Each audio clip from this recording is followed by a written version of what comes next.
Z dog. If those two dogs of mine, the shepherd's dog and the house dog, pass by the house of any of my faithful people, let them never be kept away from it, for no house could subsist on the earth made by Ahura, or those two dogs of mine, the shepherd's dog and the house dog, Zenadad, Argard, XIII 9.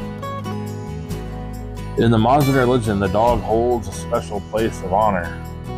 There is no other creature in the universe like the dog. Other creatures may be more intelligent, stronger, and more prolific, but none has the special relationship to mankind, and hence the wise lord from the dog. The dog is accorded special attention in the Avestan text of the Vandadad, Fragard XIII. The title of this book is spelled variously, and all are corruptions of the Avestan V Devodatum, which literally means contra demonic law. This book is problematic for modern practitioners of the Moslem way for several reasons. It contains archaic and outdated attitudes toward the world and laws about things that are no longer a problem in the world. It is rather like trying to practice Judaism according to the book of Leviticus. This being said, it does also contain very valuable teachings on obscure aspects of the religion. As a field of study, the reading of the Vendidad comes very late in the training of a Moslem practitioner. In general, the Vendidad divides creatures into good and evil, and does all it can to protect and promote the interests of the good ones, and all it can to destroy the evil ones. The only problem is that the evil ones are often misidentified. They are thought to be evil because of their aggressive natures or ugly appearances. As a pastoral people, ancient Iranians had a special antipathy toward the wolf. The shepherd's dog's special assignment was to protect livestock from marauding wolves and from human thieves or rustlers. As is well known, the Mazda way divides certain creatures into two classes, those created by Mazda and therefore good and beneficial in one or another capacity, and those created as a part of the counter creation by Angra Mainyu, which are characterized by their harmful effects on the environment. In ancient times, Orthodox or Austrianism ascribed far too many creatures to evil class due to lack of full scientific understanding of their function in the ecosystem. It must, however, be remembered that the Zoroastrian religion, unlike most others, is open to scientific, rational discoveries and modifies its tenets accordingly. Upon one thing, Moslem, both ancient and modern, are in full agreement. The dog is the most noble of the animal creations. Of all of good creations, none is more beloved in the Moslem tradition than the dog. Other creatures have a more powerful or archetypal role in the mythology, but none is so important to humanity and to the daily lives of mankind. The horse and the cow are also of the highest order. The official position of the Occidental Temple of the Wise Lord is that a creature is only deemed to be the spawn of Angra Mainyu if it has been scientifically proven to be of a negative effect on the environment and harmful to the lives and health of human beings. Beneficial animals or beneficial plant life, because the Moslem way is progressive, it is doctrinally open to the evolution and change as rational knowledge develops.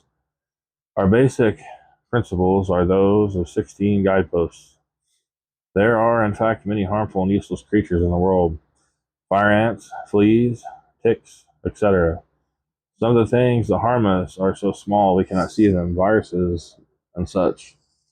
These serve only to harm people and animals. Their very existence is a proof of the presence of a counter creation under the aegis of Angra Mainyu.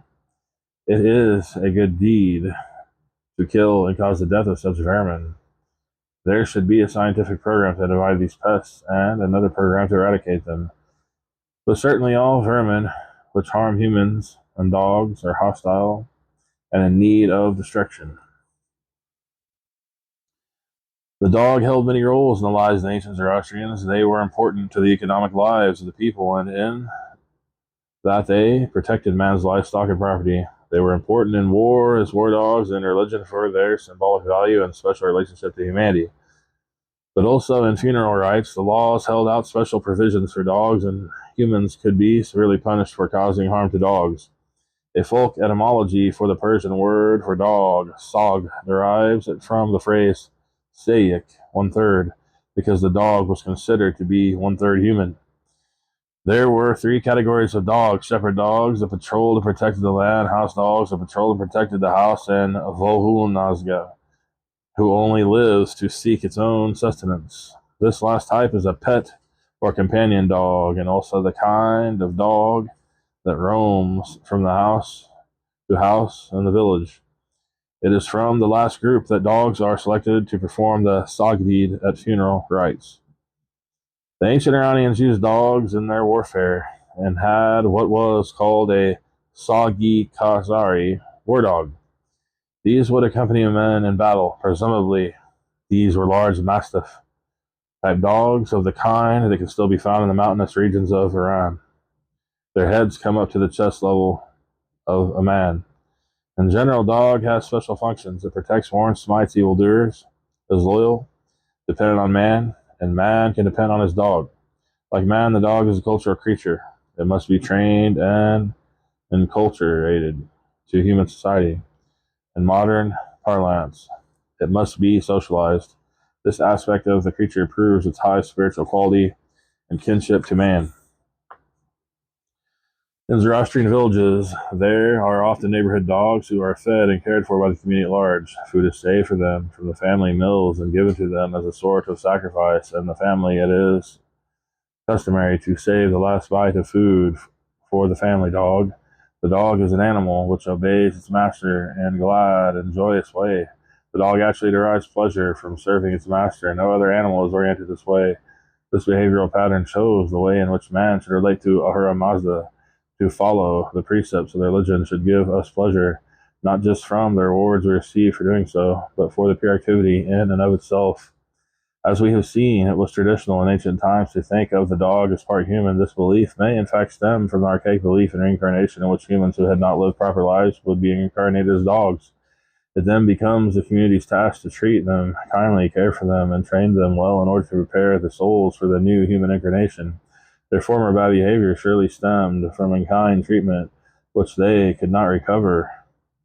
Kind treatment by humans will train the soul, and they will return that kindness of loyalty and obedience.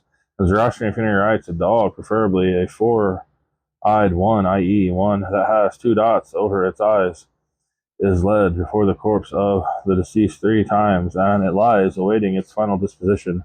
The Zoroastrians believe that the dead corpse is the subject of violent attacks and possession by the Davidic forces. In order to preserve it from such attacks, the dog, Per Sagdi, is used.